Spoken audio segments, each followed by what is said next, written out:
नमस्कार दोस्तों, पढ़ छत्तीसगढ़ क्लासेस में आप सभी का एक बार फिर से बहुत बहुत स्वागत है। दोस्तों, जैसे कि आप जान चुके हैं कि हमारे इस चैनल के माध्यम से आप सभी लोगों को निःशुल्क कोचिंग दिया जा रहा है। दोस्तों, इस चैनल के माध्यम से आपके संपूर्ण विषय की निःशुल्क तैयारी कराई जाती है। दोस्तों, ये जो निःशुल्क क्लासेस हैं, ये मुख्य रूप से आपके आगामी जो सीजीपीएससी और सीजीव्यापम में होने वाली जो भर्तियां हैं, उसके लिए कराई जा रही हैं। दोस्तों, जैसे कि वर्तमान में जो ये वीडियो चल रहा है वो आपका सीजी सेट की तैयारी करवा रहे हैं। दोस्तों, इसके साथ आपका शिक्षक भर्ती की भी तैयारी चल रही है और आपका छत्तीसगढ़ सब इंस्पेक्टर जो मेंस है, एसआई मेंस, इसकी भी यहाँ पे निःशुल्क तैयारी दी जा रही है। दोस्तों, तो जो लोग चैनल को सब्सक्राइब नहीं किए, सबसे पहले चैनल को सब्सक्राइब कर लेंगे, बेल आइकन ज़रूर से दबा लेंगे, ठीक है, ताकि जब भी आपका नया वीडियो अपलोड हो तो आप लोगों के पास पहुँच जाए और आप लोग उसे देख लें नोटिफिकेशन के माध्यम से। ये जो सेशन है ये आपका सीजी सेट पेपर वन जो आपका शिक्षण अभिरुचि से संबंधित है। इसमें हमने अभी तक टोटल आपके 7 क्लासेस देखा है। दोस्तों, 7 क्लासेस में हमने अभी तक आपका इकाई 1 कंप्लीट किया है, क्योंकि आप सभी को पता है कि पेपर 1 में 10 यूनिट है। कितने यूनिट है आपके? 10 यूनिट।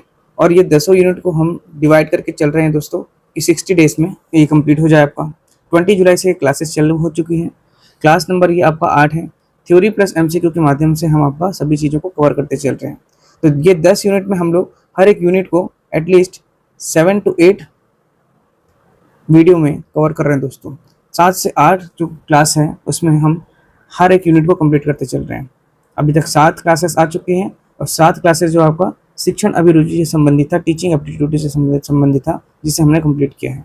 इसके साथ मैं आपको बता देना चाहता हूँ दोस्तों कि आपका 31 जुलाई मतलब कि कल तक, ठीक, कल तक जिन्हें भी आपका पीडीएफ परचेस करना है, पीडीएफ नोट्स, इस पीडीएफ नोट्स में आपको पता है कि हम थ्योरी भी आपको पूरा दे रहे हैं दोस्तों, जो हमारे लेक्चर में पढ़ा रहे हैं, प्लस एमसीक्यूज भी दे रहे हैं। इस एमसीक्यूज में आपका पीवाईक्यू भी इंक्लूड है, पीवाईक्यू, ठीक है।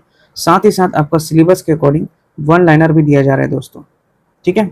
तो 31 जुलाई तक जिन्हें भी पीडीएफ नोट्स को अगर परचेस करना है, बाय करना है दोस्तों, तो वो आपका 8962530503 हमारा ऑफिशियल नंबर है। इस पर आप लोग मैसेज करेंगे व्हाट्सएप के माध्यम से, व्हाट्सएप करेंगे तो आप लोगों को ये पीडीएफ नोट्स अवेलेबल करा दिया जाएगा ओनली एट द ₹399, ठीक है। यदि आप 31 जुलाई के बाद अगर पीडीएफ नोट्स बाय करते हैं तो ये प्राइस हो जाएगा दोस्तों 499, ठीक है। तो ध्यान रखेंगे, जिन्हें भी अगर पीडीएफ नोट्स लेना है तो वो आप 31 जुलाई तक थोड़ा सा इसे ध्यान रखेंगे, ठीक है।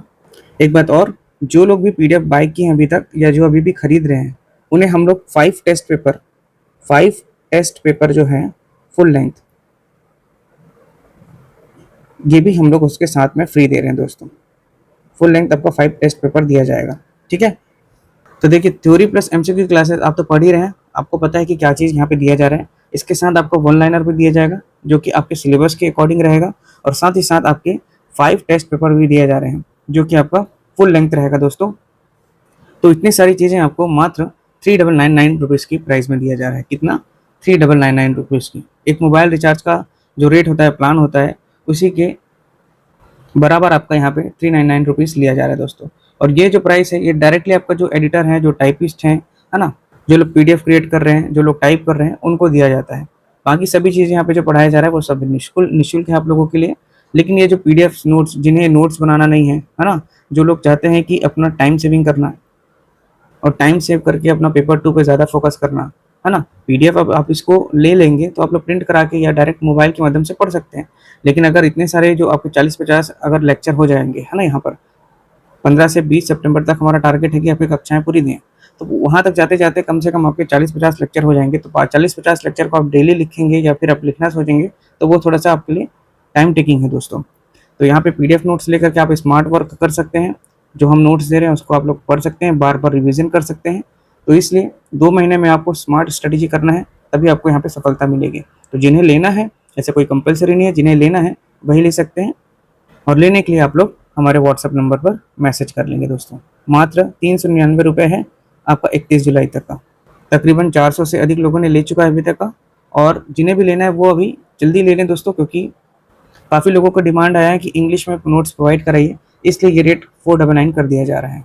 अदरवाइज ये 3999 ही रहता, लेकिन एडिटर अपना चार्ज थोड़ा सा यहाँ पे एक्स्ट्रा ले रहे हैं, इस वजह से प्राइस हमने हाइक किया यहाँ पर 1 तारीख से 4999 हो जाएगा, और इससे पहले आपका 399 रुपीज़ ही है। इन सभी चीज़ों में आपको 399 रुपीज़ में थ्योरी भी दिया जा रहा है, MCQ भी दिया जा रहा है, 1 लाइनर भी दिया जाएगा, और 5 फुल लेंथ टेस्ट पेपर दिया जाएगा। ठीक है, 5 फुल लेंथ टेस्ट पेपर जो कि आपके एग्जाम के लिए होगा। तो चलिए शुरुआत करते हैं आज का सेशन की दोस्तों। देखिए यहाँ पर दोस्तों इकाई 2 जो यूनिट 2 है आपका, ठीक है, यूनिट 2 ये शोध अभिवृत्ति से संबंधित है, जिसे हम बोलते हैं रिसर्च एप्टीट्यूड। ठीक है, ये आपकी आज की थ्योरी की क्लास है दोस्तों। इससे पहले मैंने आपको यूनिट 1 का थ्योरी 1 कराया था, और देखिए जो मैं आपको MCQ भी कराता हूँ साथ में साथ, जब मैं MCQ कराता हूँ आप लोगों को तो उसमें भी बहुत सारी थ्योरीज बताता हूँ। आप लोग पढ़े होंगे, आप लोग देखे होंगे, तो जब मैं MCQ कराता हूँ तो उसमें भी बहुत सारे मैं चीज़ों को बताता हूँ दोस्तों। तो वो MCQ कम, आपका थ्योरी की क्लास ज़्यादा है, इसलिए सभी चीज़ों को अच्छे से पढ़ते हुए चलना है, और PDF के माध्यम से या नोट्स आपका जो प्रिंट आउट है ना, उसके माध्यम से आपको बार बार रिविजन करते चलना है, क्योंकि आपका जो 10 यूनिट में है उसमें बहुत सारी चीज़ें हैं दोस्तों, है ना। तो हर एक क्वेश्चन महत्वपूर्ण एग्जाम के पॉइंट ऑफ व्यू से, और आपका जो यहाँ पर जो मैं सेट का तैयारी करा रहा हूँ पेपर 1 का, ये साथ ही साथ आपका जो UGC नेट है, ये UGC नेट का जो पेपर 1 होता है उसकी भी तैयारी आपकी यहाँ पे कंप्लीट हो जा रही है साथ ही साथ। तो सेट का जो कर रहे हैं उनका पेपर 1 UGC नेट का भी हो जा रहा है तैयारी। ठीक है, only at the rupees of 399 में ये सभी चीज़ें आपको दी जाएंगी, जो आपके पास हमेशा रहेगा दोस्तों। चलिए, तो यहाँ पर हम आ गए शोध अभिवृत्ति रिसर्च एप्टीट्यूड के बारे में जानते हैं। देखिए, सबसे पहले शोध, उसका अर्थ क्या होता है, उसके प्रकार, उसकी विशेषताएं और उपागम पढ़ेंगे। आज हम क्या पढ़ेंगे, रिसर्च के मीनिंग पढ़ेंगे, उसके टाइप्स, विशेषता और उसके उपागम को पढ़ेंगे यहाँ पर। तो देखिए, सबसे पहले शोध का अर्थ क्या होता है। शोध मतलब कि आपका रिसर्च, ठीक, मीनिंग ऑफ रिसर्च। तो शोध जो है आपका, रिसर्च जो है वो 2 शब्दों से मिलकर के बना हुआ है। ठीक है, पहला जो शब्द है आपका वो है री, ठीक, और दूसरा जो शब्द है आपका सर्च। ठीक है, सर्च, ये दोनों से मिलकर के ही क्या बना है दोस्तों, आपका रिसर्च बना हुआ है। रिसर्च मतलब री मतलब हो गया आपका पुनः, क्या हो गया, मतलब आपका पुनः हो गया, और सर्च मतलब हो गया आपका खोजना।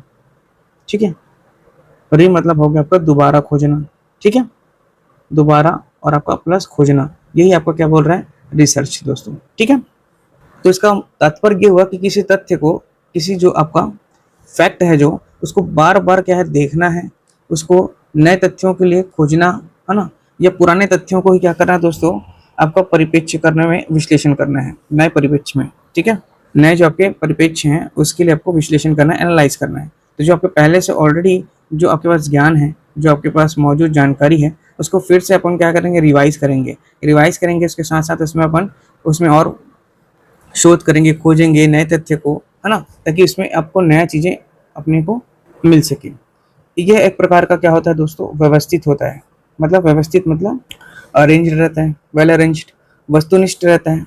वैज्ञानिक प्रक्रिया एक प्रकार की क्या है, साइंटिफिक प्रोसेस है, और जिसका उद्देश्य क्या है दोस्तों, ज्ञान का विकास और समस्याओं का समाधान करना।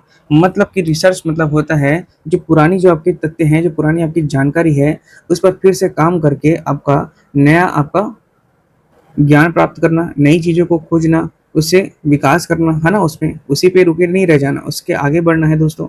साथ ही साथ समस्या समाधान के लिए ये बहुत ही ज़रूरी है। ठीक है, तो मुख्य उद्देश्य ज्ञान का विकास और उसकी समस्या का समाधान।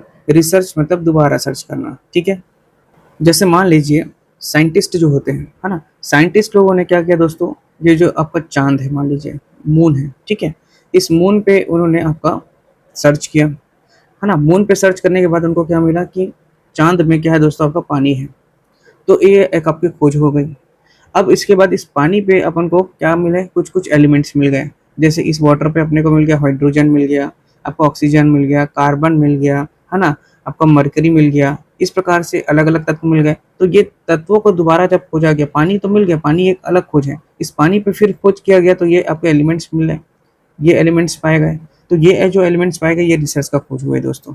ठीक है, मतलब आपके पास पूर्व कोई सा ज्ञान था दोस्तों, और उस ज्ञान को आपने बार बार देखा, बार बार उसमें निरीक्षण किया, उसमें खोज किया, है ना, पुराने तथ्यों को परिपेक्ष मान के उसमें एनालाइज किया, और एनालाइज करने के बाद ही आपका नया ज्ञान विकसित हुआ, और साथ ही साथ उससे आपकी समस्याओं का समाधान करने का ज्ञान प्राप्त हुआ।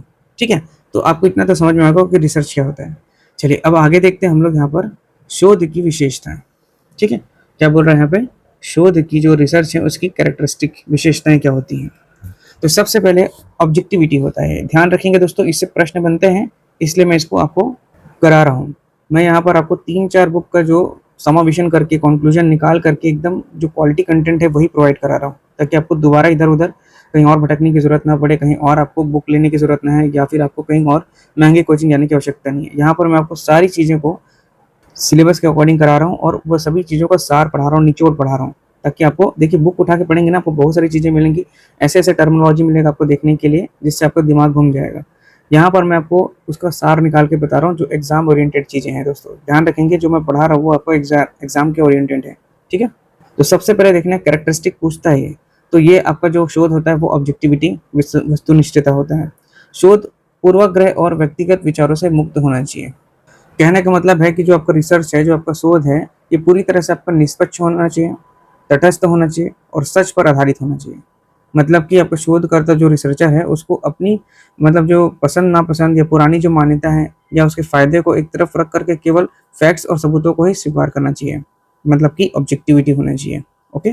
दूसरा बात लिखा गया दोस्तों, विश्वसनीयता, रिलायबिलिटी।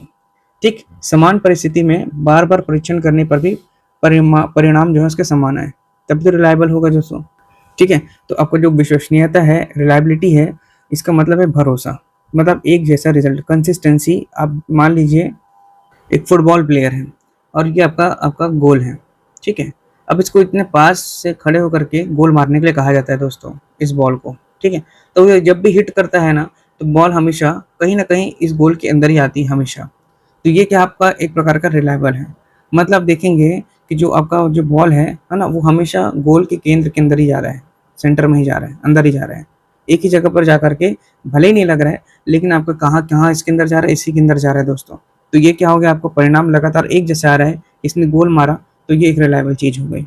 मतलब हर परिस्थिति में आपको यहाँ रख के बॉल दें, यहाँ रख के बॉल दें, यहाँ रख के बॉल दें, वो जब भी हिट करता है तो यहाँ बॉल अंदर चले जाती है। तो हर परिस्थिति में बार-बार परीक्षण करने पर आपका परिणाम जो है आपका समान आ रहा है दोस्तों। तो ये आपका रिलायबिलिटी है, ठीक है? शोध के टर्म में बोलेंगे कि हर परिस्थिति में किसी भी कंडीशन में अगर बार-बार टेस्टिंग करने पर भी रिजल्ट सेम आ रहे हैं, तो वो है आपका रिलायबल, ठीक? तीसरा है आपका वैधता, वैलिडिटी। ये पूछता है ना दोस्तों कि इनमें से प्रश्न आता है कि शोध की विशेषता कौन-सी है या नहीं है, ऐसा प्रश्न पूछता है। तो आपको ध्यान रखना ऑब्जेक्टिविटी, रिलायबिलिटी, वैलिडिटी और एम्पिरिकल, ठीक है? आगे बढ़ाऊँगा। तो वैधता जो देखते हैं, वैलिडिटी जो है उसको समझ लेते हैं। शोध उसी तत्व को मापन करे जिसके लिए उसे तैयार किया गया है, वैलिडेशन, ठीक है? कहने का मतलब है जो आपका वैधता है, इसका सीधा मतलब है सटीकता। क्या होता है वैधता मतलब? सटीकता, मतलब एक्यूरेसी बोल सकते हैं आप इसे। क्या बोल सकते हैं? एक्यूरेसी, ठीक है? सच्चाई, ठीक है? तो शोध जो है आपका इसमें जो वैलिडिटी जो आपका है, ये तय करती है कि आपका जो रिसर्च टूल है, जैसे कि मान लीजिए टेस्ट है, ये आपने सर्वे किया है या आपका सवाल है कोई सा, है ना? वास्तव में उसी चीज़ को माप रहा है जिसे मापने का उसने दावा किया है, या कुछ और ही माप रहा है, तो वैलिडेशन हो रहा है दोस्तों। मतलब मापा जा रहा है कि आप जो कार्य के लिए यहाँ पर बनाया गया है, जो चीज़ के लिए, वो वही चीज़ कर रहे हैं कि नहीं कर रहे हैं, ठीक है? अब वैधता को देखिए, वैधता के अंतर्गत आपको कुछ टर्म है उसको भी समझ लीजिए। जो पहला चीज़ तो आपका एक्यूरेसी की बात हो रही है, मतलब ये देखना होता है वैलिडिटी में कि जो परिणाम वास्तविक में कितने करीब हैं, मतलब आपकी सटीकता कितनी है। साथ ही साथ आपका जो इंटरनल वैलिडिटी है, आंतरिक वैधता, कि क्या रिसर्च का कारण और उसका जो प्रभाव है ना? वो सही है या नहीं है? यानी क्या बदलाव वाक़ई में अपनी जगह से आया है या किसी बाहरी कारण से आया है? और तीसरा जो है आपका वो है बाहरी वैधता, जिसको बोलते हैं एक्सटर्नल वैलिडिटी। क्या इस रिसर्च के नतीजे को असल दुनिया में या फिर लोगों पर भी मतलब जनरलाइज़ करेंगे, लागू करेंगे, है ना? तो ये सभी चीज़ें वैलिडिटी के अंतर्गत आती हैं, ठीक है? शोध उसी तत्व का मापन करे जिसके लिए उसे तैयार किया, ये है पहला चीज़ तो। एक एग्जांपल ले लेते हैं, जैसे मान लीजिए मैथ्स का टीचर है, ठीक है? मैथ्स का टीचर क्या कर रहा है दोस्तों, अपने जो स्टूडेंट्स हैं उसके लिए गणित की क्षमता का एक टेस्ट लेना चल रहा है, मैथ्स एबिलिटी की एक टेस्ट लेना चाहता है, ठीक है? और उसने क्या कर दिया, इनवैलिड टेस्ट दे दिया। मतलब परीक्षा में गणित के ऐसे सवाल दे देता है उसको, जिसमें वो बहुत ही मुश्किल और लंबी अंग्रेजी भाषा का इस्तेमाल किया, और छात्र गणित जानते हुए भी अंग्रेजी नहीं समझ पाने के कारण वो क्या हो गए, फेल हो जाते हैं। यहाँ आपका टेस्ट गणित के बजाय क्या हो गया, आपका अंग्रेजी की पढ़ना की क्षमता को मापने लगा, इसलिए टेस्ट इनवैलिड कहलाएगा। समझ रहे हैं? वैलिड और इनवैलिड कहने का मतलब है, इनवैलिड की बात किया मैं अभी कि मैथ्स के टीचर ने आपका मैथ्स का क्वेश्चन तो दिया, लेकिन उसमें इतना जटिल प्रक्रिया शब्दावली का प्रयोग किया, इंग्लिश भाषा का प्रयोग किया, इतना लंबा बना दिया कि बच्चे फेल हो गए मैथ्स के में, जबकि बच्चे मैथ्स में स्ट्रांग थे। तो यहाँ पर ये टेस्ट क्या हो गया आपका, इनवैलिड हो गया। लेकिन अगर सीधे और साफ गणित सवाल, जैसे कि आपका मान लीजिए इक्वेशन हो गया, संख्या हो गया, इसमें आपका प्रश्न किया जाता है ना, जिनको उनकी गणित की समझ की जो फॉर्मेट है, जो लैंग्वेज है वो समझ में आता है, तो वो टेस्ट पूरी तरह से वैध होता है। ठीक है, क्योंकि वो वही चीज़ पूछ रहा है जो चीज़ वो जानना चाह रहा है, तो यही वैलिडेशन कहलाता है। और जबकि इनवैलिड क्या हुआ, मैं आपको बता दिया हूँ। ठीक है, तो वैलिड इनवैलिड जो चीज़ जो तत्व है मापने के लिए, उसके लिए ही तैयार किया जाता है, इसको समझना है। अगला है एम्पिरिकल। ठीक है, शोध में ये प्रत्यक्ष अवलोकन है ना, डायरेक्ट ओरिएंटेशन और वास्तविक डेटा पर आधारित होता है। ठीक है, देखिए शोध की एक खास विशेषता है कि जो इम्पीरियल है ना, एम्पिरिकल है, मतलब कि इसे अनुभव या आपका क्या बोल रहे हैं, अनुभवाश्रित भी बोला जाता है। बहुत ही महत्वपूर्ण विशेषता है, ध्यान रखेंगे, इंपॉर्टेंट है दोस्तों, हर चीज़ वैसे इंपॉर्टेंट है, आपका वैलिडेशन भी उतना इंपॉर्टेंट है, आपका रिलायबिलिटी भी है, आपका ऑब्जेक्टिविटी भी है, और एम्पिरिकल भी है। ठीक है, बहुत ही इंपॉर्टेंट है। इसका सीधा मतलब क्या होता है कि ऐसा शोध जो केवल कल्पनाओं या आपके सिद्धांतों या व्यक्तिगत विचारों पर आधारित नहीं होता, बल्कि जो है वास्तविक अनुभव, जो आपका रियल एक्सपीरियंस हो गया, या जो आपका प्रत्यक्ष अवलोकन, डायरेक्ट ऑब्जर्वेशन हो गया है ना, उस और जो आपके एक्सपेरिमेंट्स हो गए, प्रैक्टिकल्स हो गए, उस पर आधारित होता है। तो एम्पिरिकल मतलब क्या हो गया दोस्तों, कि डायरेक्ट आपका क्या हो रहा है, एक्सपीरियंस हो रहा है, डायरेक्ट ऑब्जर्वेशन हो रहा है, डायरेक्ट आपका जो एक्सपेरिमेंट है, प्रैक्टिकल है, सब चीज़ लाइव है, सब चीज़ आपके सामने है। ठीक है, तो एम्पिरिकल आपका जो है वास्तविक साक्ष्यों पर आधारित होता है, इसे याद रखेंगे। दूसरा जो है ये आपका ऑब्जर्वेशन और मेजरमेंट, इस पर आपका आधारित होता है। ठीक है, और इसमें आपका वेरीफाइबल होता है, वेरीफाइएबल भी है ना, मतलब कि दोबारा इसे जांचा जा सकता है। एम्पिरिकल प्रत्यक्ष है, ये चीज़ तुरंत एक्सपेरिमेंट करके देख सकते हैं, है ना। तो वास्तविक डेटा पर आधारित होता है, लाइव होता है दोस्तों, और साथ ही साथ आपका मैंने बोला कि ये डायरेक्ट जो वास्तविक अनुभव या प्रत्यक्ष अवलोकन पर आधारित होता है, इसे याद रखना एम्पिरिकल को। नेक्स्ट है आपका तार्किक लॉजिकल, जो कि आपके शोध की एक खास विशेषता है। तार्किक लॉजिकल शोध आगमनात्मक इंडक्टिव और निगमनात्मक डिडक्टिव होता है, तर्क पर आधारित होता है। मैं आपको पहले ही बता चुका हूँ, इंडक्टिव और आपका डिडक्टिव। आगमनात्मक मतलब होता है, आगमनात्मक मतलब इंडक्टिव, मतलब कि आपका कोई स्पेसिफिक आपके पास एग्जाम्पल है। मैं बताया था आगमनात्मक मतलब होता है आपका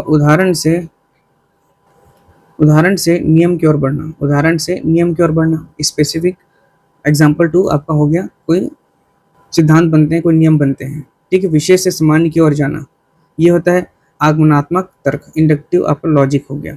ठीक, देखिए सबसे पहले असल दुनिया में इसके कुछ घटनाओं को ध्यान रखना होता है, इसमें ऑब्जर्वेशन करते हैं, कुछ पैटर्न ढूंढते हैं, और फिर उसके आधार पर एक नया सिद्धांत या नियम बनाते हैं, यही कहलाता है आपका इंडक्टिव।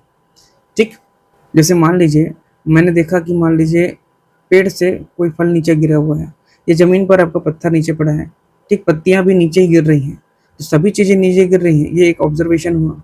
और इसका मतलब पृथ्वी में कोई चीज खींचने वाली गुरुत्वाकर्षण बल है, मतलब कोई फोर्स है। तो एग्जाम्पल देखा हमने, ऑब्जर्वेशन किया, यही क्या आपका आगमनात्मक इंडक्टिव लॉजिक हो गया।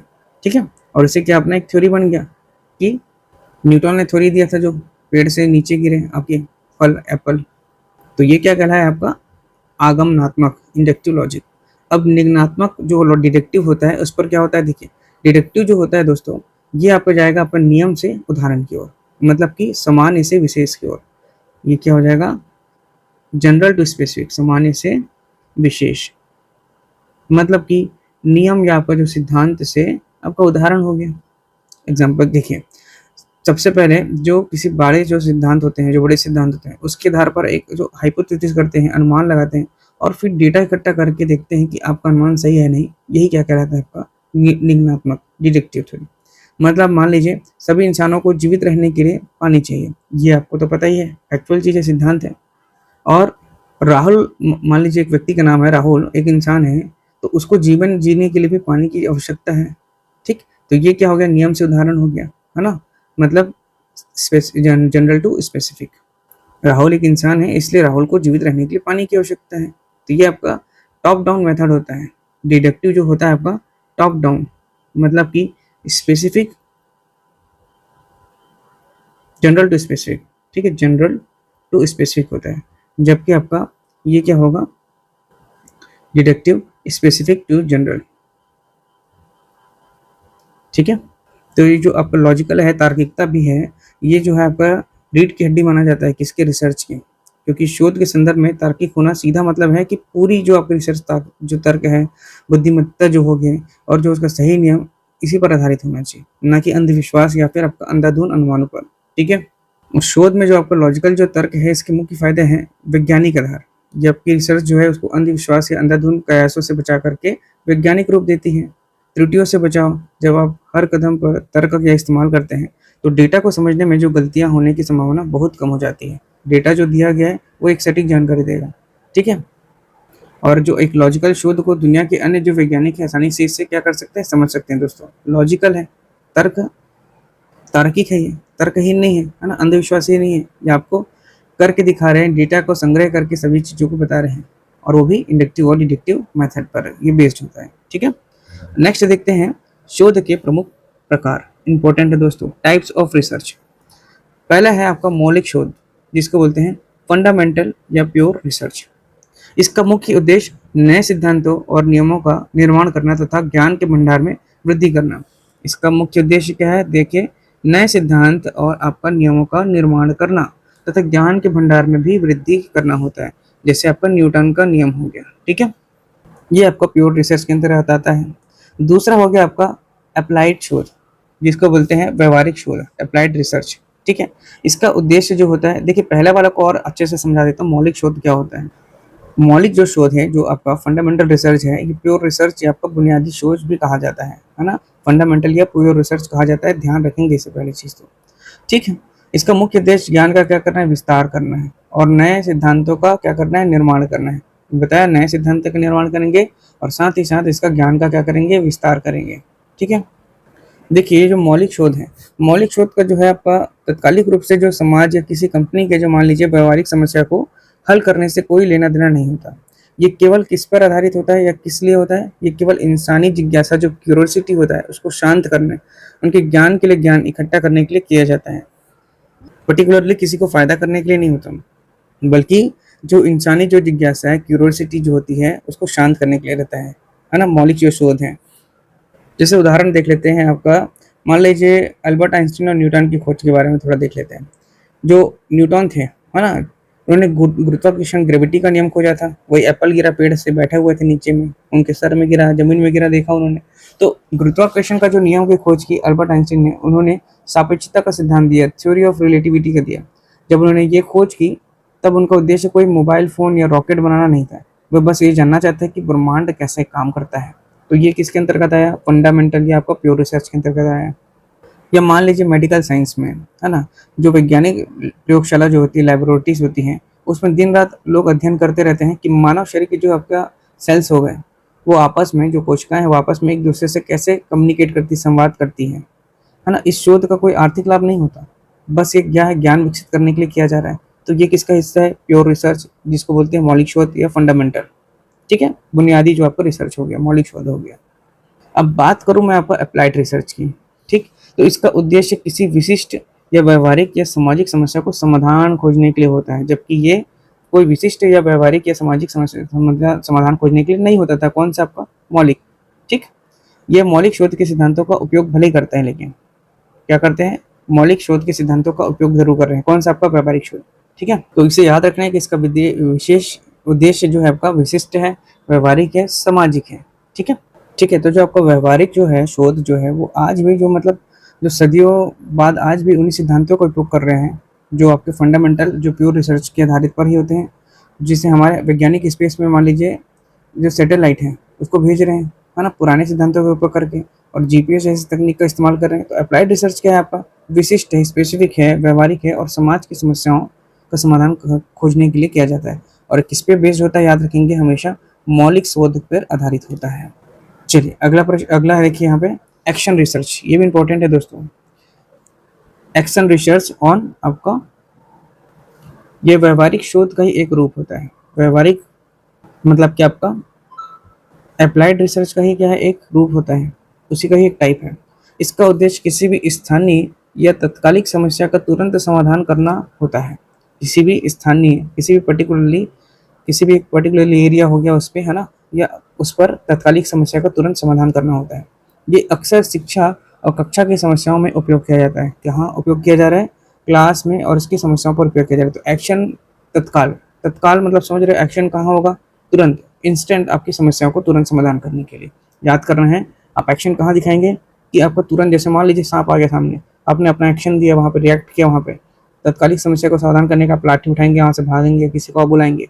तो ये क्या हो गया दोस्तों? तत्कालिक समस्या का समाधान करने के लिए एक्शन रिसर्च है। ठीक है, जैसे उदाहरण देख लेते हैं इसके लिए, है ना। तो सबसे पहले इसका तो चरण देख लीजिए आप यहाँ पे। इसका है, अपन क्या करेंगे? प्लान बनाएंगे, क्रियान्वयन करेंगे, एक्ट करेंगे, ऑब्जर्व करेंगे, अवलोकन करेंगे, और फिर चिंतन करेंगे, रिफ्लेक्शन करेंगे, रिफ्लेक्टिव लेवल। ठीक है, तो मान लीजिए कक्षा जो आपका 8वीं है, कक्षा 8वीं के जो 50% जो आपके छात्र हैं, रोज मैथ्स का होमवर्क अधूरा छोड़ करके आते हैं। 50% लोगों को मैथ्स का होमवर्क दिया जा रहा है, 100% को दिया जा रहा है, जिसमें से 50% लोग रोज आपका मैथ्स का अधूरा करके आ रहे हैं होमवर्क। तो उसके लिए हम क्या करेंगे? तो ऐसे हम लोग को समस्या को निवारण करने के लिए हम लोग सबसे पहले आपका क्या करेंगे? प्लान करेंगे दोस्तों।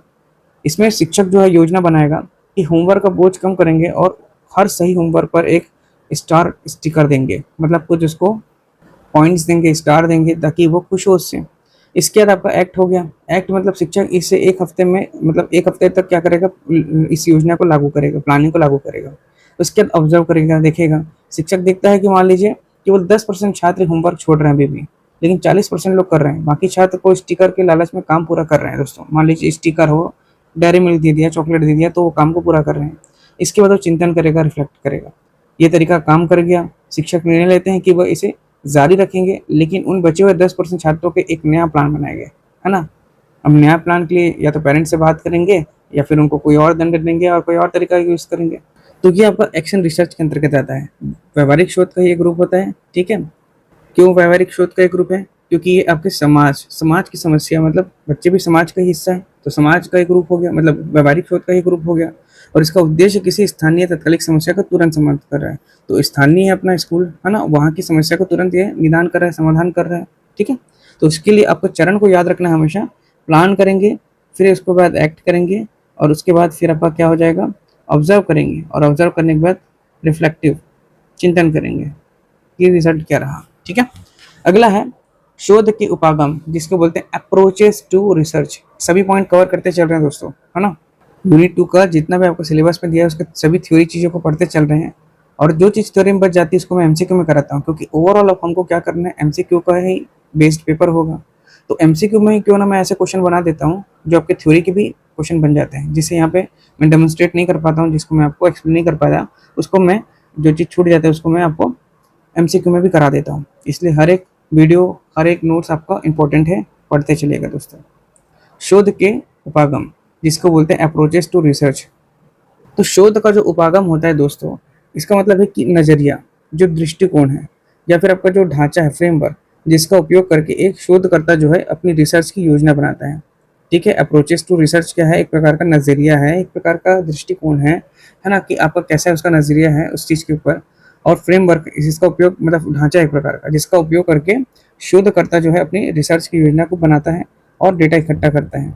ठीक है, अब जो शोध होता है उसके दो मुख्य उपागम होते हैं। पहला तो है, आपका याद रखेंगे, पॉजिटिविस्ट, और दूसरा होता है पोस्ट पॉजिटिविज्म। ठीक है, दूसरा नंबर का हो गया।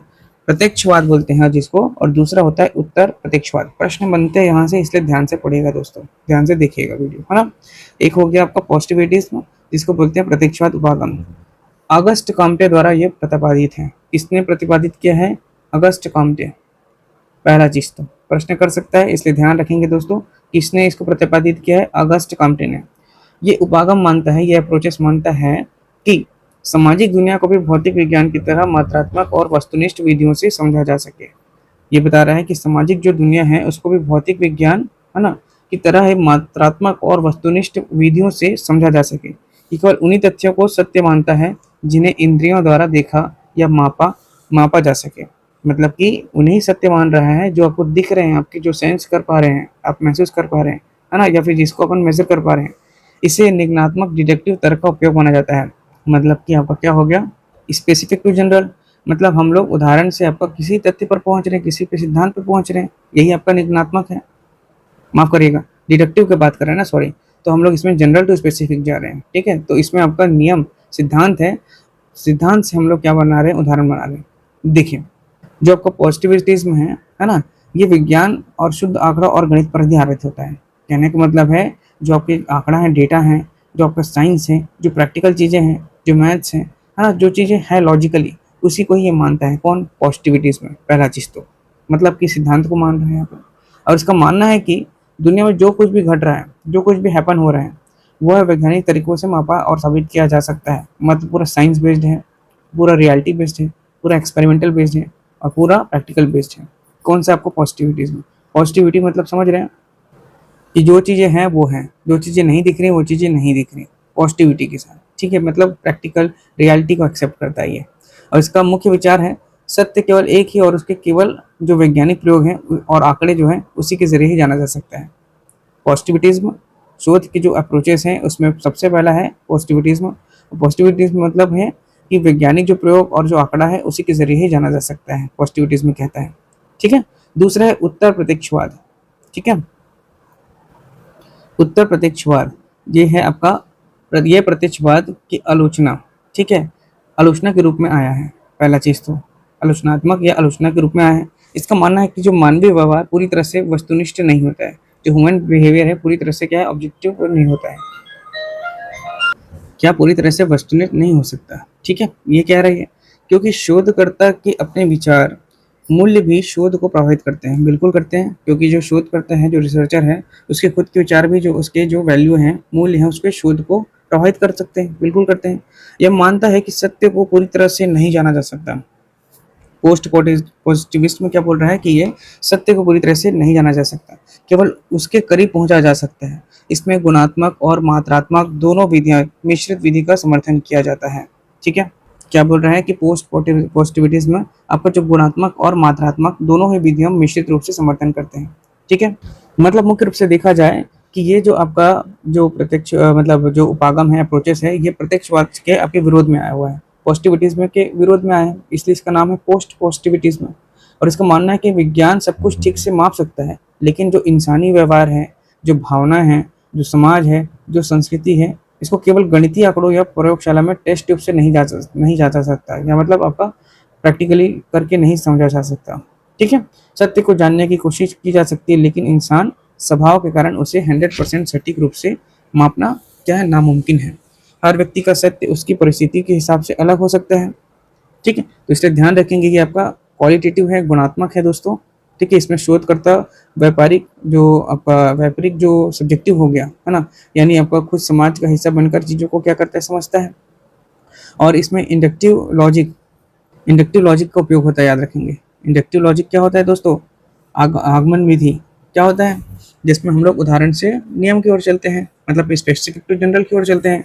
मतलब आपका क्या हो गया, चीज़ों को देख करके नया सिद्धांत बन रहे हैं, है ना। एक उदाहरण लेते हैं, जब कक्षा में छात्र पढ़ाई से क्यों डरते हैं, मान लीजिए, तो इस समस्या को आप किसी मशीन से नहीं समझ सकते, है ना। इसके लिए आपको क्या करना पड़ेगा, छात्रों से क्या करना, बात ही करना पड़ेगा, उनकी भावनाओं, उनका जो पृष्ठभूमि को क्या करना पड़ेगा, समझना पड़ेगा।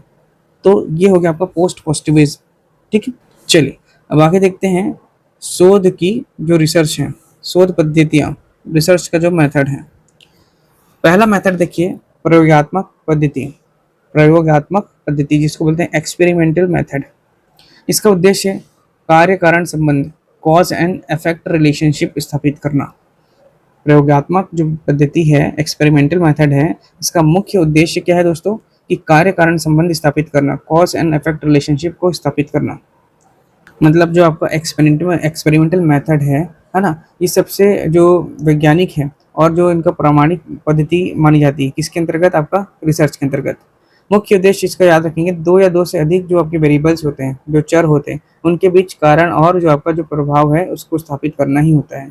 ठीक है, अब अचर क्या होता है सब पढ़ेंगे अभी हम लोग, है ना। तो देखा जाए तो जो आपका एक्सपेरिमेंटल मेथड है, सरल शब्दों में कहा जाए, यदि हम किसी एक चीज़ में बदलाव करते हैं तो उसका दूसरी चीज़ पर क्या असर पड़ेगा, ये जांचना ही आपका क्या कर रहा है, एक्सपेरिमेंटल मेथड। इसीलिए इसको बोल रहे हैं कार्य कारण संबंध। यदि किसी एक चीज़ पर हम लोग क्या कर रहे हैं दोस्तों, बदलाव कर रहे हैं, चेंज कर रहे हैं, अल्टर कर रहे हैं, तो उसका जो प्रभाव है दूसरी चीज़ पर क्या होगा, ये देखना होता है। ठीक है, एक्सपेरिमेंटल मेथड को समझने के लिए यहीं पर ही मैं आपको बता देता हूँ कि चर क्या होता है, चर। ठीक है, वेरिएबल्स जिसको बोलते हैं, हाँ बहुत ज़रूरी है, क्योंकि आपको एक्सपेरिमेंटल मेथड समझना है। तो एक तो हो गया आपका स्वतंत्र चर। क्या हो गया आपका स्वतंत्र चर, जिसको बोलते हैं हम लोग आपका इंडिपेंडेंट इंडिपेंडेंट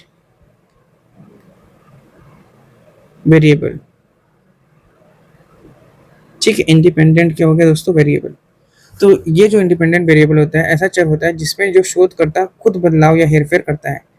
इसे कारण कॉज कहा जाता है। क्या कहा जाता है, कारण, या फिर आपका ये कॉज। जो इफेक्ट कर रहा है, खुद बदलाव कर रहा है, हेर फेर कर रहा है, मैनिपुलेट कर रहा है। स्वतंत्र चर कौन हो गया, आपको खुद रिसर्चर हो गया। ठीक है, कौन होगा इसमें, रिसर्चर होगा। दूसरा आपका हो जाएगा आश्रित चर, जिसको बोलते हैं हम लोग इंडिपेंडेंट डिपेंडेंट वेरिएबल। ठीक है, आश्रित है मतलब डिपेंडेंट है किसी पर। तो ये चर जिस पर स्वतंत्र चर का एक असर या प्रभाव पड़ता है, इफेक्ट देखा जा सकता है, उसे क्या बोलते हैं, आपका आश्रित चर। मतलब जो शोध करता है, जो रिसर्चर है, इसका क्या करेगा, मापन करेगा। तो आश्रित चर क्या हो गया दोस्तों, जिसमें आपका असर हुआ है, जिस पर प्रभाव पड़ा है। तो प्रभाव पड़ने वाली चीज़ों पर, प्रभाव पड़ने वाली चीज़ों पर, वाले पर कौन देखेगा इसको, आपका रिसर्चर देखेगा। और तीसरा होता है आपका बाहरी या अनियंत्रित चर। कौन सा, एक तो ये पहला हो गया, दूसरा हो गया ये, और तीसरा हो जाएगा आपका एक्सट्रेनियस वेरिएबल। ठीक है, जिसको बोलते हैं आपका बाहरी चर। ये वह बाहरी कारक होते हैं जो बिना वजह परिणाम को प्रभावित कर सकते हैं। एक अच्छे एक्सपेरिमेंट में ये नियंत्रित कंट्रोल करना बहुत ज़रूरी है दोस्तों, है ना। एक्सपेरिमेंट में ये जो एक्सट्रेनियस वेरिएबल है, इसको कंट्रोल करना बहुत ज़रूरी है। तो ये 3 प्रकार के आपके चर होते हैं। ठीक है, तो देखिए यहाँ पर विशेषता लिखा हुआ है, इसमें शोधकर्ता जो होता है स्वतंत्र चर इंडिपेंडेंट वेरिएबल में हेर फेर मैनिपुलेट कर सकता है। ठीक है, कौन, स्वतंत्र चर, आपका शोधकर्ता जो है ना, स्वतंत्र चर में हेर फेर कर सकता है दोस्तों, और उसका प्रभाव आश्रित चर जो कि डिपेंडेंट वेरिएबल पर दिखता है। तीसरा है आपका बाह्य चर एक्सट्रेनियस वेरिएबल्स को नियंत्रित किया जाता है इसमें। ठीक है, कंट्रोल किया जाता है किसमें, एक्सपेरिमेंटल मेथड में, इंपॉर्टेंट है ये। अब दूसरा, ये पहला हम लोग देख लिए कौन सा था, प्रयोगात्मक पद्धति एक्सपेरिमेंटल मेथड। दूसरा हम लोग देख लेते हैं विवरणात्मक पद्धति, जिसको बोलते हैं हम लोग डिस्क्रिप्टिव मेथड। ठीक है,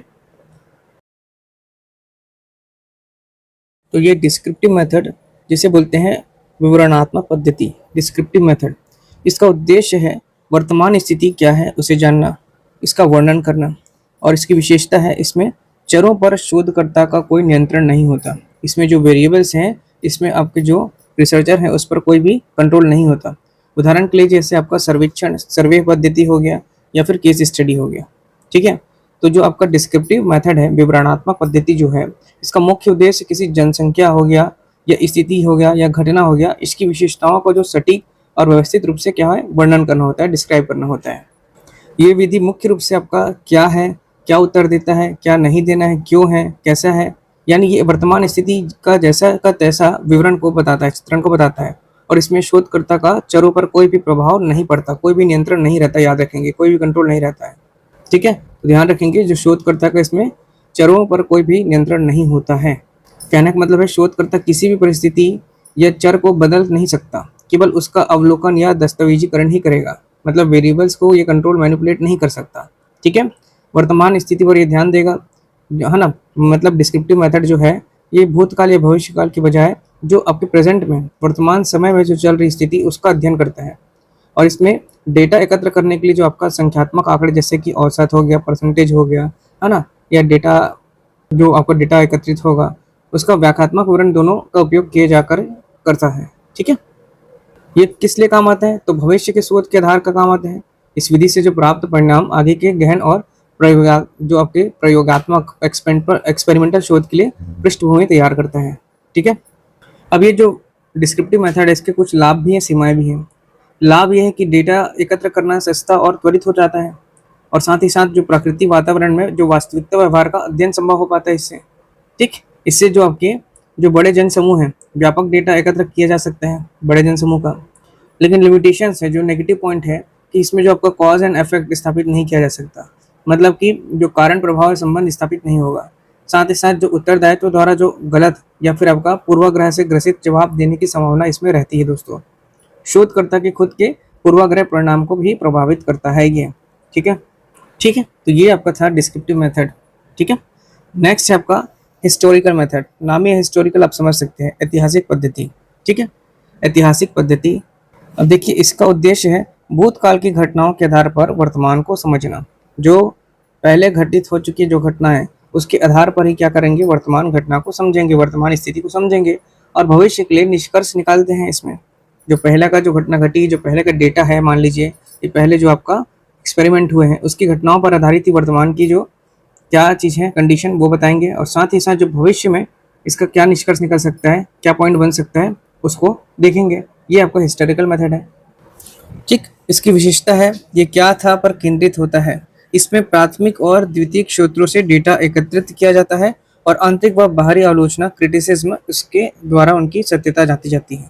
ठीक है, मतलब इसकी विशेषता क्या है कि ये क्या था पर केंद्रित होता है, मतलब पिछली बातों पर केंद्रित होता है और इसमें प्राथमिक स्तर और द्वितीयक स्रोतों से, जो प्राथमिक और द्वितीयक स्रोतों से डेटा एकत्र किया जाता है और आंतरिक व बाहरी जो आलोचना है, क्रिटिसिज्म है, उसके द्वारा सत्यता जांची जाती है।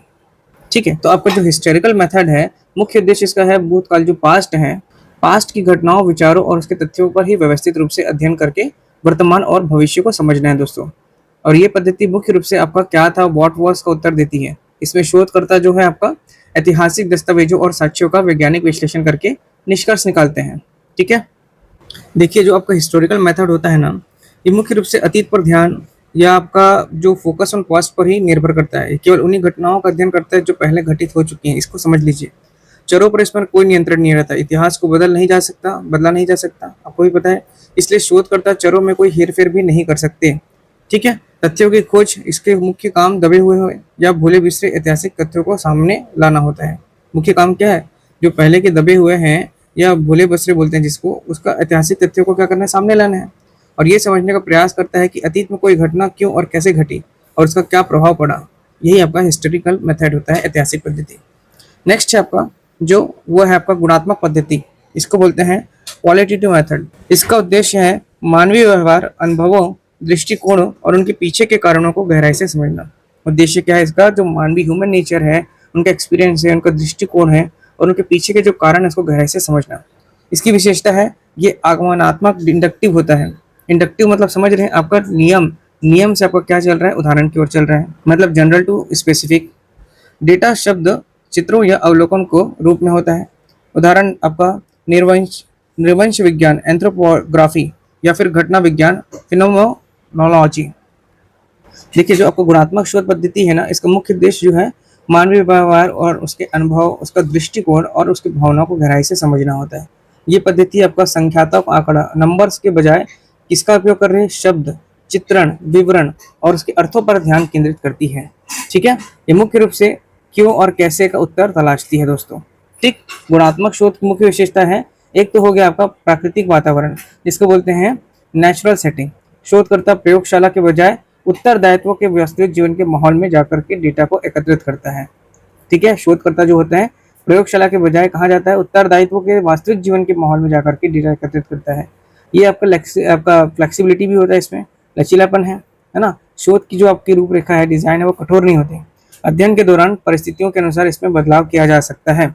ठीक है, और ये किसका फॉलो कर रही है, इंडक्टिव मेथड के आधारित। इसमें पहले से बनी किसी थ्योरी का साबित करने के बजाय एकत्र किया गया जो डेटा है उसके आधार पर नए सिद्धांत का क्या कर रहा है दोस्तों, विचार कर रहा है। ठीक है, तो ये था आपका गुणात्मक पद्धति, क्वालिटेटिव मेथड। अगला है आपका मात्रात्मक पद्धति, क्वांटिटेटिव मेथड ऑफ रिसर्च।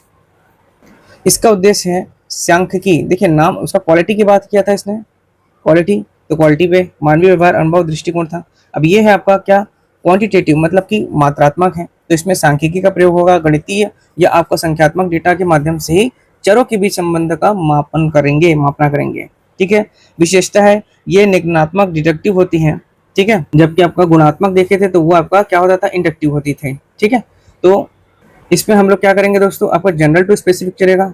अच्छा, इसमें आपका स्पेसिफिक टू जनरल चलेगा। मैं थोड़ा सा यहाँ पर आपको बताना भूल गया था, स्पेसिफिक टू ये जनरल होगा, मतलब आपको उदाहरण से किसमें जाएंगे, अपन सिद्धांत के ऊपर में जाएंगे। और जबकि जो आपका क्वांटिटेटिव होता है ये आपका डिडक्टिव होता है, और डिडक्टिव मतलब कि आपका हो गया थ्योरी से आपका किसमें जा रहे हैं, उदाहरण की ओर जाएंगे। तो ये आपका संचरित स्ट्रक्चर्ड होती है और इससे निष्कर्ष का सामान्यीकरण, जनरलाइजेशन बड़े पैमाने में किया जा सकता है। ठीक, मात्रात्मक जो आपका रिसर्च है, मात्रात्मक शोध पद्धति है, इसका मुख्य उद्देश्य संख्यात्मक आंकड़े जो नंबर्स हैं इसको याद रखना है। सांख्यिकी स्टैटिक्स के माध्यम से चरों के बीच में क्या करता है, मापन, विश्लेषण और परीक्षण करता है दोस्तों। और ये पद्धति पूरी तरह से हाउ मच मतलब कि कितना, हाउ मेनी मतलब कितने, और किस सीमा तक, टू व्हाट एक्सटेंट प्रश्नों का उत्तर देती है, किस सीमा तक जाएगा। ये एक वस्तुनिष्ठ, ऑब्जेक्टिव और संरचित आपका स्ट्रक्चर्ड विधि होती है। ठीक है। यहाँ मैं आपको बताया डिडक्टिव होती है। डिडक्टिव मतलब कि पहले से जो मौजूद किसी सिद्धांत या परिकल्पना हाइपोथेसिस के परीक्षण से ही शुरू होता है।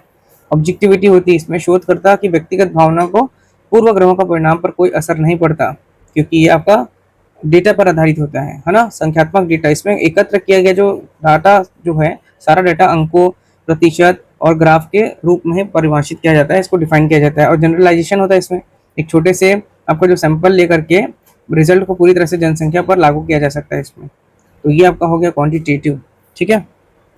नेक्स्ट है आपको यहाँ पर देखिए शोध के चरण, वेरी इंपॉर्टेंट है। शोध के चरण, स्टेप्स ऑफ रिसर्च। ठीक है। एक आदर्श शोध प्रक्रिया निम्नलिखित वैज्ञानिक चरणों से होकर के गुजरती है। जो एक आइडियल शोध प्रक्रिया है वो वैज्ञानिक साइंटिफिक स्टेप से होकर के गुजरती है। देखते हैं कौन सा। शोध समस्या का सूत्रीकरण, फॉर्मुलेशन या फॉर्मलाइजेशन ऑफ रिसर्च प्रॉब्लम। शोध के विषय और विशिष्ट समस्या की पहचान करना, फॉर्मुलेट करेंगे।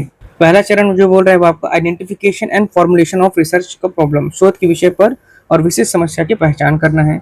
इसमें आपको देखेंगे क्या किया जाता है। तो सबसे पहले है शोधकर्ता अपनी इंटरेस्ट, अपनी रुचि के हिसाब से क्षेत्र एक ऐसी समस्या चुनता है जिसका समाधान खोजना जरूरी होता है। तो जो शोधकर्ता है वो क्या करेगा, अपने इंटरेस्ट के हिसाब से एक समस्या को चुनेगा कि इसमें वो क्या करे, समाधान खोज सके। दूसरा उसका पॉइंट है इसी में ही, पहला ये है ना, आपको याद रखेंगे, इसी में ही आपका है कार्य क्या है, समस्या को एक स्पष्ट हो गया या आपका संक्षिप्त शॉर्ट में या आपका विशिष्ट प्रश्न के रूप में परिभाषित करना। और उसको उदाहरण देख लेते हैं। जैसे आपका सोशल मीडिया का अत्यधिक उपयोग छात्रों के शैक्षणिक प्रदर्शन को प्रभावित करता है, ये एक एग्जाम्पल है। और इसमें क्या करेगा, रिसर्चर रिसर्च करेगा, है ना, शोध करेगा कि क्या सोशल मीडिया सच में बच्चों को बहुत ज़्यादा प्रभावित करता है उनके शैक्षणिक प्रदर्शन को कि नहीं करता। तो ये हो गया आपका पहला। क्या करेगा, फॉर्मुलेट करेगा, शोध के विषय और विशिष्ट समस्या की पहचान करेगा। यह शोध समस्या का जो सूत्रीकरण है, फॉर्मुलेशन ऑफ रिसर्च प्रॉब्लम, शोध के विषय और विशिष्ट समस्या की पहचान करना होता है। शोध समस्या का सूत्रीकरण जो होता है शोध प्रक्रिया का सबसे पहला और सबसे महत्वपूर्ण कदम होता है, फॉर्मुलेशन करना। ठीक है। और इसमें आपका समस्या को क्या करेंगे, फॉर्मुलेट करेंगे। मतलब एक अच्छी तरह से परिभाषित समस्या का मतलब है कि आधी समस्या वहीं पर हल हो चुकी है। यदि आप उसको फॉर्मुलेट कर पाएंगे, विशिष्ट समस्या की पहचान कर पाएंगे, तो आधी समस्या वहीं पर ही हो जाती है, समाधान। ठीक है। मतलब शोध के जो विस्तृत क्षेत्र, जो ब्रॉड एरिया में किसी एक विशिष्ट या आपका स्पष्ट या अपने योग्य प्रश्न को चुनना या उसे परिभाषित करना, तो उससे आपका आधा तो सॉल्यूशन हो गया, क्योंकि आप उसमें इंडिजायरेबल आपका एरिया हो गया वो। ठीक है। इसमें आपका संबंधित साहित्य का सर्वेक्षण, रिव्यू ऑफ लिटरेचर, समस्या के संबंधित पिछले शोधों और पुस्तकों और का अध्ययन करके ताकि ज्ञान के अंतर, रिसर्च गैप को समझा जा सके। क्या बोल रहा है, इसमें जो आपका पुराना जो आपका अध्ययन है, पुराना जो शोध किया गया है या जो आपका पुस्तक है, उसको अध्ययन करके उसको बेस बना करके जो अंतर है, ज्ञान का अंतर को, रिसर्च को समझा जा सकता है। इसके बाद है परिकल्पना का निर्माण, फॉर्मुलेशन ऑफ हाइपोथेसिस, मतलब जो आपकी परिकल्पना है उसका निर्माण करेंगे, फॉर्मुलेट करेंगे। समस्या का एक अंतिम या आपका संभावित समाधान, टेंटेटिव जो होता है सॉल्यूशन, उसको तैयार करना होता है और उसकी जांच करना होता है। देखिए ये जो है ना आपका पॉइंट, शोध के चरण ये पूछता है, ध्यान रखेंगे दोस्तों इसको। ठीक है ना। मतलब आपका पहला वाला जो था शोध की समस्या का सूत्रीकरण, जो फॉर्मुलेट करेंगे, उसकी पहचान करेंगे समस्या का। दूसरा जो पॉइंट है आपका ये कि हम लोग उससे संबंधित पुराने पूर्व ज्ञान है उसको देखेंगे, जो उससे संबंधित जो समस्या, उससे संबंधित कुछ किताब है, जो नॉलेज है, उसको हम देखेंगे रिसर्च में। तीसरा जो है आपको हाइपोथेसिस क्रिएट करेंगे, मतलब परिकल्पना का निर्माण करेंगे।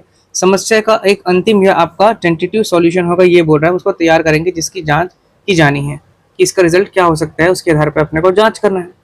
चौथा जो है पॉइंट आपको याद रखना है इसको, ये शोध अभिकल्प तैयार करना, मतलब प्रिपेयरिंग द रिसर्च डिजाइन, इसका डिजाइन तैयार करेंगे, शोध का जो खाका है वो तैयार करेंगे, योजना बनाने का काम होगा, डेटा कैसे, कहाँ से और किस विधि से एकत्र किया जाएगा, जो इसके लिए डेटा है उसको कहाँ से हम लोग प्राप्त करेंगे, इसके लिए कौन सा मेथड का प्रयोग करेंगे, इसके अपन सॉल्यूशन के लिए। डेटा संग्रहण जो होता है, डेटा कलेक्शन, ठीक है, ये भी एक पॉइंट है, यहाँ पर मार्क कर लीजिएगा। ये पांचवा जो है आपका पॉइंट है, डेटा संग्रहण मतलब डेटा का कलेक्शन, प्राथमिक स्रोतों जैसे प्रश्नावली, साक्षात्कार, अवलोकन या द्वितीयक स्रोतों जैसे किताबें, इंटरनेट, सरकारी रिपोर्ट से डेटा का क्या करेंगे, एकत्र करेंगे। ठीक है, ये फिफ्थ पॉइंट हो गया। सिक्स पॉइंट है आपका रिसर्च के स्टेप का, वो है आपका डेटा का एनालाइज करेंगे, मतलब कि सांख्यिकी विधियां जैसे टी टेस्ट हो गया, एनोवा हो गया, ये एग्जाम्पल है। या फिर गुणात्मक विधियों द्वारा डेटा को व्यवस्थित करना और परिकल्पना करना। मतलब डेटा का एनालाइज करेंगे, उसके छोटे छोटे टुकड़े में बांटेंगे और उसे एनालाइज करेंगे, व्यवस्थित करेंगे और उसको हाइपोथेसिस करके टेस्ट करेंगे। ठीक है। अगला है 7 पॉइंट है वो आपका सामान्यीकरण, जिसको बोलते हैं जनरलाइजेशन और व्याख्या मतलब इंटरप्रिटेशन। कहने का मतलब है निष्कर्ष निकालना और ये देखना है कि क्या परिणाम स्थापित सिद्धांतों का समर्थन कर रहा है कि नहीं। कंक्लूजन निकालेंगे और कंक्लूजन निकालने के बाद ये देखा जाएगा कि जो आपका रिजल्ट है वो सही सिद्धांत पर फॉलो कर रहा है कि नहीं, मतलब जो उसके सिद्धांत है, नियम है, उसके अनुरूप है कि नहीं, उसका समर्थन कर रहा है कि नहीं। और 7वां जो पॉइंट होता है दोस्तों वो होता है रिपोर्ट का राइटिंग, शोध रिपोर्ट का लेखन। अंतिम निष्कर्षों को औपचारिक रूप से शोध प्रबंधन के रूप में लिखना। ठीक है। क्या करेंगे, जो रिजल्ट आएगा उसको हम लोग कंक्लूजन बेस्ड क्या करेंगे, औपचारिक रूप से शोध पर लिखेंगे दोस्तों, शोध प्रबंध के रूप में लिखेंगे कि हमने क्या रिजल्ट फाइंड आउट किया। तो ये आपका क्या था दोस्तों, स्टेप्स ऑफ रिसर्च। पहला कौन सा था, सबसे पहले याद रखेंगे आपको formulate of research problem, formulate करेंगे, पहचानेंगे कि क्या है। दूसरा उसके लिए हम लोग देखेंगे कि पूर्व ज्ञान देखेंगे, कुछ बुक्स तो नहीं है, क्या है इसको संबंधित पहले का, मान लीजिए ऐसी परेशानी पहले तो नहीं विकसित हुई थी, पहले तो नहीं आया था ऐसा कुछ, उसके लिए हम लोग बुक निकाल के देखेंगे कि ऐसी परेशानी से संबंधित कुछ था कि नहीं, इसलिए इसका रिसर्च के लिए अपन कागज तैयार करेंगे। फिर अपन क्या करेंगे, यहाँ पर टेंटेटिव सॉल्यूशन के लिए तैयार करेंगे, जिसकी जांच करेंगे। क्या तैयार करेंगे इसमें कि इसका एक अंतिम या एक संभावित समाधान क्या हो सकता है, ये चीज। इसके बाद जो है शोध अभिकल्प तैयार करेंगे, जिसको बोलते हैं प्रिपेयरिंग द रिसर्च डिजाइन, मतलब कि खाका तैयार करना है अपने को कि डेटा कहाँ से और कैसे अपन प्राप्त करेंगे और किस मेथड का हम लोग इसमें अप्लाई करेंगे। फिर डेटा का कलेक्शन करेंगे इंटरनेट, सरकारी रिपोर्ट इत्यादि से, और इसके बाद आपका डेटा का एनालाइज करेंगे, छोटे छोटे टुकड़ों में बांटेंगे और एनालाइज करके अपन डेटा को व्यवस्थित और परीक्षण के लिए भेजेंगे। इसके बाद आपका जनरलाइजेशन एंड इंटरप्रिटेशन होगा, मतलब निष्कर्ष को निकाला जाएगा और देखेंगे कि जो परिणाम, जो रिजल्ट आ रहा है वह सही नियम को फॉलो कर रहा है कि नहीं, सिद्धांत को फॉलो करता है कि नहीं, समर्थन करता है कि नहीं। और लास्ट में आपका रिपोर्ट राइटिंग होगा। ये आपका प्रश्न जमाने के लिए भी देता है दोस्तों कि शोध के चरण को जमाइए आगे से पीछे, या इसका उच्च स्तर क्या होगा, निम्न स्तर क्या होगा, इस प्रकार से जमाने के लिए प्रश्न आता है। ठीक है। हम लोग एमसीक्यू में ये सभी चीज़ों को भी करते चलेंगे। अगला है दोस्तों आपका, ठीक है, मैं एक बार और बता देता हूँ, इंपॉर्टेंट है, इसको फिर से बोल देता हूँ मैं। जो आपके शोध के चरण है इंपॉर्टेंट है, इसलिए बार बार बता रहा हूँ दोस्तों। पहला जो है आपका फॉर्मुलेशन ऑफ रिसर्च प्रॉब्लम है, मतलब क्या है, देखिए सबसे पहले अपने विषय से जुड़ा एक विशिष्ट प्रश्न या समस्या को ढूंढेंगे जो आपसे जुड़ा हुआ है, अपने विषय से संबंधित जो अपन समस्या को चुनेंगे या विशिष्ट प्रश्न को इससे देखेंगे। ठीक है। मान लीजिए आपका इंटरेस्ट है कि जैसे बच्चे आजकल ऑनलाइन पढ़ाई करते हैं, आप भी ऑनलाइन पढ़ाई कर रहे हैं। ठीक है। तो हम टॉपिक ले लेंगे कि क्या ऑनलाइन पढ़ाई से बच्चों की आंखों पर असर पड़ता है। ये आपका क्या हो गया, सोच समस्या का चयन किया हमने, एक प्रॉब्लम का हमने सिलेक्शन किया, इसी को बोलते हैं फॉर्मुलेशन ऑफ रिसर्च। पहला पॉइंट आपने समझ लिया होगा। ठीक है। ये दूसरा है जो आपका साहित्य का पुनर्वलोकन, जिसको बोलते हैं आपका संबंधित साहित्य का सर्वेक्षण, रिव्यू ऑफ लिटरेचर। इसमें आपका विषय पर पहले से जो मौजूद किताबें हैं, मैं बता रहा हूँ, फिर से बार बार समझा रहा हूँ ताकि आपका ध्यान रहे। पहले फॉर्मुलेट करेंगे, अपन प्रॉब्लम को चुनेंगे, उसके बाद देखेंगे कि हम लोगों के पास मौजूदा पहले से किताबें या पुरानी रिसर्च या कोई आर्टिकल है तो नहीं इससे संबंधित, समस्या संबंधित, ये जानने की कि दूसरों इस पर क्या काम करेंगे ताकि आप पहली या गलती को पुराने काम पर दोबारा ना दोहराएं। इसलिए इसको रिसर्च गैप की संज्ञा दिया गया है। मतलब अगर मान लीजिए पहले किताब में लिखा गया है कि ये प्रॉब्लम के लिए ये सॉल्यूशन हुआ था पर इसका रिजल्ट नहीं आया था, तो हम उसको एप्लीकेबल नहीं करेंगे और हमको पता चलेगा कि इससे सही रिजल्ट नहीं मिल रहा है। तो हम लोग देख लिए, रिव्यू कर लिए जो उसके साहित्य थे, मतलब साहित्य का पुनर्अवलोकन, दूसरा स्टेप। ठीक, दूसरा हो गया, पहला ये था। तीसरा मैंने बताया फॉर्मुलेशन ऑफ हाइपोथेसिस। हाइपोथेसिस कहने का मतलब है अपनी समस्या का एक अस्थायी या संभावित उत्तर सोचना। ठीक है। मान लीजिए कि आप लोग सोचते हैं कि डेली मैं 5 से 6 घंटा ऑनलाइन पढ़ाई करता हूँ। ठीक है। या आप केवल 6 से 7 घंटा टोटल ओवरऑल आप पढ़ाई करते हैं, तो क्या ये मेरे लिए सार्थक रहेगा कि नहीं, क्या ये मेरे लिए पर्याप्त है कि नहीं है, क्या इससे मैं सफल होऊंगा कि नहीं। तो ये आपका रिजल्ट उदाहरण हो सकता है। जैसे मैंने मान लीजिए प्रश्न किया था कि एक प्रॉब्लम का सिलेक्शन किया था कि बच्चे ऑनलाइन पढ़ाई करते हैं उससे आंखों खराब होती है। तो मान लीजिए रोज 3 घंटे से ज़्यादा ऑनलाइन क्लास लेने वाले बच्चों की आंखें कमजोर होती हैं। इससे आगे डेटा क्या हो जाएगा, टेस्ट किया जाएगा इसी पर आधारित। तो हाइपोथेसिस कहने का मतलब यही था। ये तीसरा नंबर हो गया आपका। चौथा है preparing for the research design. ठीक है। मतलब कि शोध डिजाइन तैयार करेंगे, पूरे शोध का एक नक्शा या एक प्रकार का जो बोलते हैं खाका, या इसी को इंग्लिश में बोलते हैं ब्लूप्रिंट, है ना, ब्लूप्रिंट बनाएंगे। और इसमें तय किया जाता है कि जो रिसर्च है वो कहाँ होगा, कौन सी पद्धति, कौन से मेथड लगाएंगे, गुणात्मक या मात्रात्मक, कितना खर्च आएगा, कितना समय लगेगा। ठीक है। ये आपका आता है रिसर्च डिजाइन के अंतर्गत। और इसके बाद डेटा एनालिसिस आपका 5वां चरण। चरण को याद रखिएगा दोस्तों, स्टेप बाय स्टेप प्रश्न करता है, इसलिए बार बार इसको समझा रहा हूँ मैं। इसको बोलते हैं हम लोग, इससे पहले आपका डाटा कलेक्शन भी यही है, ये 5वां नंबर डेटा कलेक्शन, ठीक, तभी गड़बड़ हो रहा था। 5वां नंबर डेटा कलेक्शन, डेटा को एकत्र करना। सैंपल से जो आपको वास्तविक जानकारी, आंकड़े या जवाब इकट्ठे होंगे, है ना, उससे क्या होगा, आपका ऑनलाइन या इंटरनेट या किताबें, इसके सरकारी रिपोर्ट से आप क्या करेंगे, डेटा एकत्रित करेंगे यहाँ पर। ठीक है, इसके बाद 6वां पॉइंट है डेटा का एनालाइज करेंगे, है ना। इकट्ठा किया जो आपका डेटा है, कच्चे डेटा बोले या रॉ डेटा बोलते हैं जिसको, उसको व्यवस्थित करेंगे। ठीक है, उसको आपका सांख्यिकी या कंप्यूटर सॉफ्टवेयर की मदद से उसका क्या करेंगे, अर्थ निकालेंगे। और लास्ट हमारा जो है यहाँ पर सेकंड लास्ट जिसको बोल रहा हूँ मैं, ये आपका है जनरलाइज करेंगे, सामान्यीकरण और व्याख्या करेंगे कि निष्कर्ष निकालने और ये देखने कि परिणाम स्थापित सिद्धांतों का समर्थन करता है कि नहीं। 7वां और 8वां पॉइंट है रिपोर्ट राइटिंग। रिपोर्ट राइटिंग अंतिम चरण है, याद रखेंगे, जहां पूरी रिसर्च यात्रा और उसके नतीजों को एक सिस्टमेटिक फाइल या थीसिस या रिसर्च पेपर के रूप में लिखा जाता है ताकि दुनिया इसे पढ़ सके। यदि आप पीएचडी करेंगे तो ये सभी चीज़ों से आपको गुजरना पड़ेगा दोस्तों। अगर आप पीएचडी करते हैं तो ये जो स्टेप्स प्रोसेस मैंने आपको बताया, फॉर्मुलेशन ऑफ रिसर्च हो गया, जो दूसरा पॉइंट है review of literature, formulation of hypothesis, है ना, रिसर्च का डिज़ाइन करना, सैम्पलिंग करना, कलेक्शन ऑफ डेटा हो गया, डेटा का एनालाइज करना और उसको रिपोर्ट फिर जनरलाइज करना और लास्ट में रिपोर्ट लिखना। ये सभी प्रोसेस आप करेंगे यदि आप पीएचडी करते हैं तो। ठीक, चलिए आगे देखते हैं हम लोग थीसिस एंड आर्टिकल राइटिंग। देखिए, शोध प्रबंधन और आलेख लेखन। शोध प्रबंधन और आलेख लेखन को समझते हैं। ठीक है, देखिए सबसे पहले शोध प्रबंधन और आलेख लेखन जो होता है, इसको बोलते हैं रिसर्च मैनेजमेंट और आर्टिकल राइटिंग। रिसर्च का मैनेजमेंट हो गया या फिर आपको इसको बोलते हैं आर्टिकल राइटिंग या रिपोर्ट राइटिंग।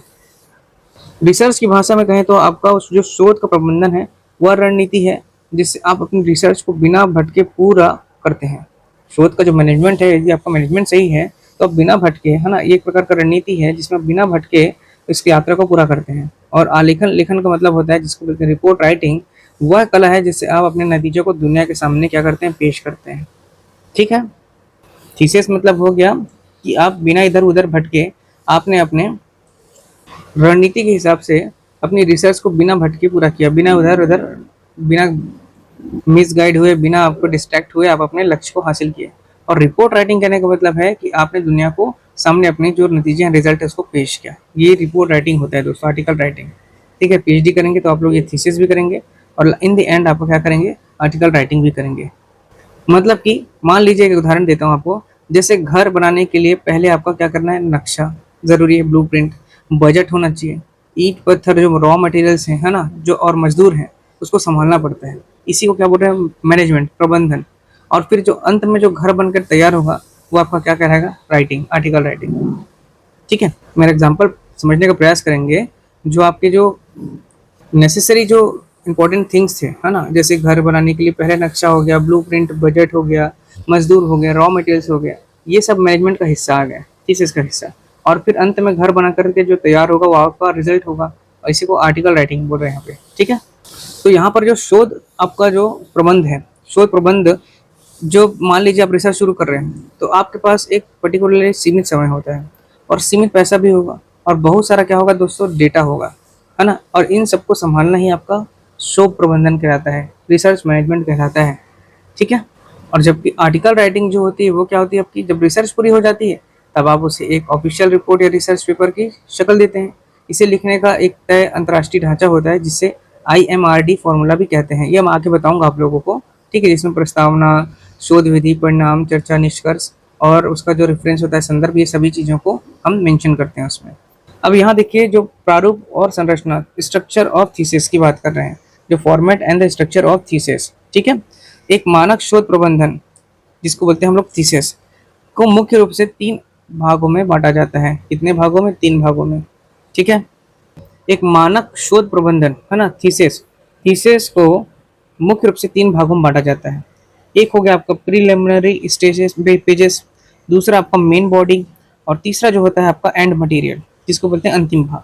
तो प्रीलिमिनरी पेजेस जो होते हैं उसमें आपका जो होता है टाइटल पेज रहेगा, प्रमाण पत्र, आभार, टेबल ऑफ कंटेंट्स, तालिकाओं की चित्रों की सूची और एब्स्ट्रैक्ट रहेगा।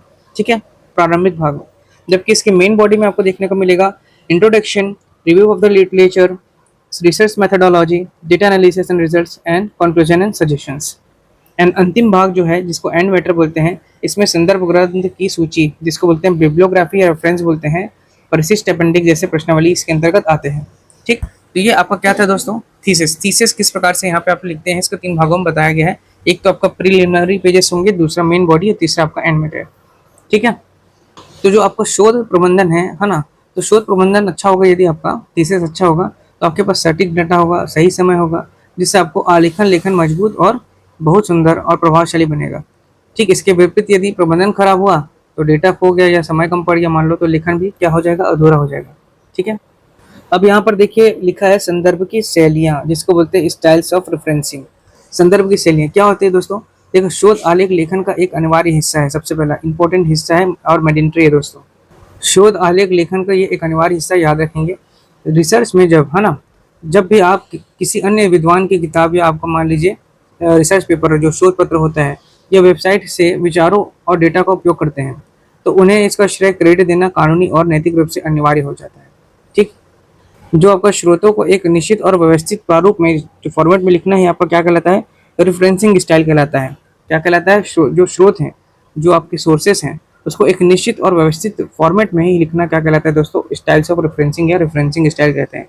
ऐसा करने से शोध में जो आपका साहित्यिक चोरी जो है, इसको बोलते हैं साहित्यिक चोरी ना, इसको पैलगिरिज्म बोलते हैं। क्या बोलते हैं, पैलगियरिज्म, है ना, ये नहीं होता और पाठक मूल स्रोत तक आसानी से क्या हो सकता है, पहुंच सकते हैं वहां तक का। देखिए, शोध में दूसरों के कार्यों को श्रेय देने के लिए संदर्भ शैलियों का उपयोग किया जाता है। संदर्भ शैलियों का उपयोग किस लिए किया जा रहा है, दूसरे के कार्यों को श्रेय देने के लिए। मुख्य शैलियाँ इसमें से निम्नलिखित हैं। पहला है आपका APA, जिसको बोलते हैं अमेरिकन साइकोलॉजिकल एसोसिएशन। इसका उपयोग मुख्य रूप से शीर्षक, प्रकाशक जो भी व्यक्ति का नाम है और रिसर्च मेथड जैसे एकेडमिक प्रेस, ये सब लिखा जाता है इसमें। दूसरा आप यहाँ पे देखिए MLA, जिसको बोलते हैं मॉडर्न लैंग्वेज एसोसिएशन, और इसका मुख्य उपयोग मानविकी, कला और भाषा के क्षेत्र में किया जाता है, क्योंकि ये लैंग्वेज एसोसिएशन है।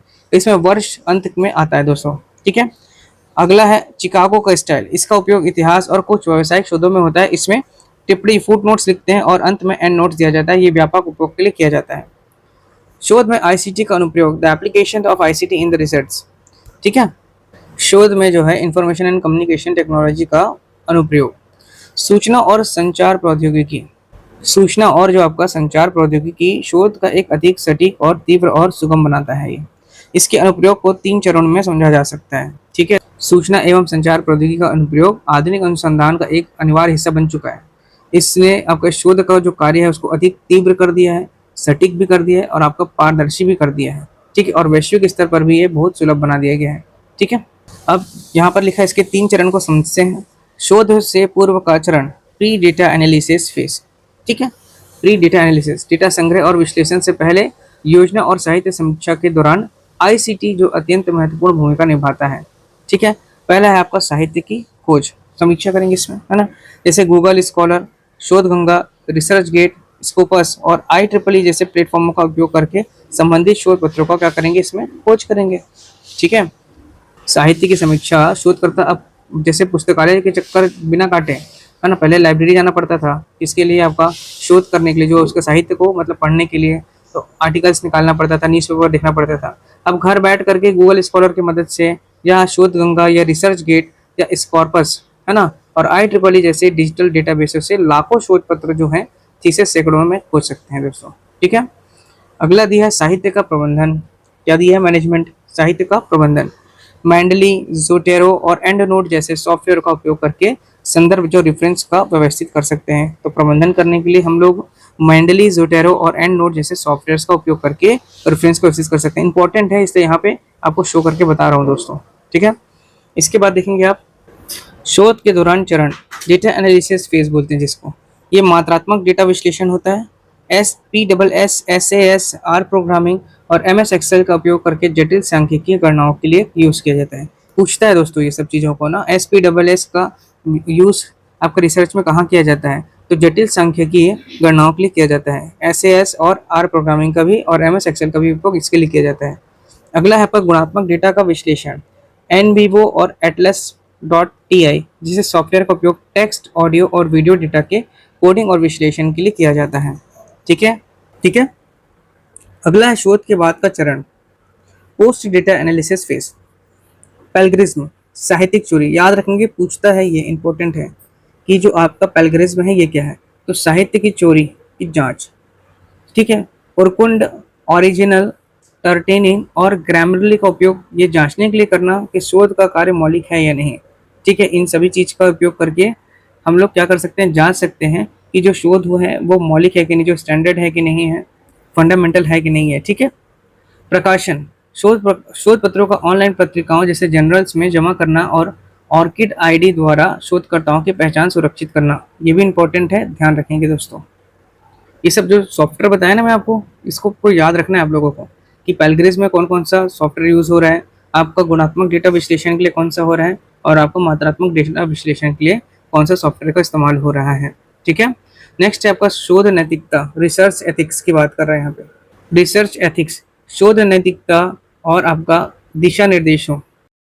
शोध नैतिकता उन दिशा निर्देशों और नैतिक सिद्धांतों का समूह है जिनका पालन शोध प्रक्रिया के दौरान ईमानदारी और सत्यनिष्ठा बनाए रखने के लिए किया जाता है। जो आपके रिसर्च एथिक्स होते हैं वह उन निर्देशों, है ना, उन दिशा निर्देशों और नैतिक सिद्धांतों का समूह होता है, collection of the principle and the directions, जिनका पालन शोध प्रक्रिया के दौरान ईमानदारी और सत्यनिष्ठा बनाए रखने के लिए किया जाना चाहिए दोस्तों। इसके बाद है आपका ये प्रमुख नैतिक सिद्धांत, जिसे देखिए, साहित्यिक चोरी जिसको बोल रहे हैं पैलग्रिज्म, किसी अन्य व्यक्ति के विचारों, शब्दों या शोध को बिना उचित श्रेय दिए अपने नाम से प्रस्तुत करना गंभीर नैतिक अपराध है, इसी को बोलते हैं पैलग्रिज्म। साहित्य की चोरी करना पैलग्रिज्म कहलाता है, याद रखेंगे, साहित्य की चोरी करना, साहित्य का चोरी करना जो है आपका पैलग्रिज्म है। किसी अन्य व्यक्ति के जो विचार हैं या शब्द हैं या शोध को बिना उचित श्रेय देने के लिए आप अपने नाम से प्रस्तुत करेंगे, वो एक गंभीर आपका नैतिक अपराध है।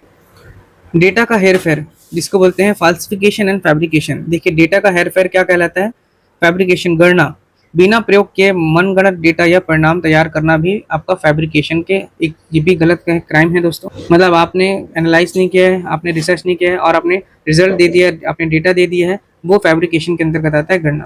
और फाल्सिफिकेशन जो होता है ये हेरफेर कहलाता है, मतलब कि जो शोध की सामग्री है या उपकरण है या उसकी प्रोसेस है, प्रोसेस को बदलना या परिणामों को छिपाना ताकि मनचाहा निष्कर्ष मिल सके, ये फाल्सिफिकेशन के अंतर्गत आता है।